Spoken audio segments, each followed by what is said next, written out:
अब यह बात पूरी तरह साफ हो चुकी है कि ध्रुव किसी भी हाल में यह पता लगाएगा कि इस किडनैपिंग के पीछे कौन है। वह इसकी जांच जरूर करवाएगा, क्योंकि उसकी दादी की जान भी खतरे में पड़ गई थी। इसी बीच पुलिस आती है और सभी के बयान लेती है। विहान से भी पूछा जाता है, बेटा ये बताओ कि वह किडनैपर कैसा था। इस पर विहान बताता है, वह बहुत बदमाश था। वह मुझे मारता था और खाने के लिए भी नहीं देता था।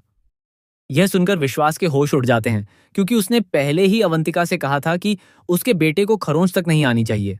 विहान आगे बताता है कि कोई मैडम जी को बार बार फोन कर रहा था और उनके आदेशों का पालन कर रहा था। यह सुनकर सभी लोग हैरान रह जाते हैं। वहीं दूसरी ओर अवंतिका घबराने लगती है और ध्रुव इस बात को नोटिस कर लेता है। इसके बाद जब अवंतिका और विश्वास अपने कमरे में जाते हैं तो विश्वास उस पर चिल्लाते हुए कहता है, तुम्हारी हिम्मत कैसे हुई मेरे बेटे को पिटवाने की। विश्वास उस पर हाथ उठाने वाला ही होता है कि तभी अवंतिका उसका हाथ पकड़ लेती है और कहती है, भूलना मत, इस पूरी किडनैपिंग में तुम भी मेरे साथ शामिल हो। अगर मैं एक्सपोज हुई तो तुम भी एक्सपोज हो जाओगे। दोनों के बीच बहस होने लगती है और यह सब ध्रुव सुन लेता है। यानी अब ध्रुव को पता चल जाता है कि इस साजिश के पीछे कोई और नहीं बल्कि यही दोनों हैं। अब ध्रुव को यह भी मालूम हो जाता है कि आरंभ को उसकी जगह से हटाने के लिए ही यह पूरी साजिश रची गई थी।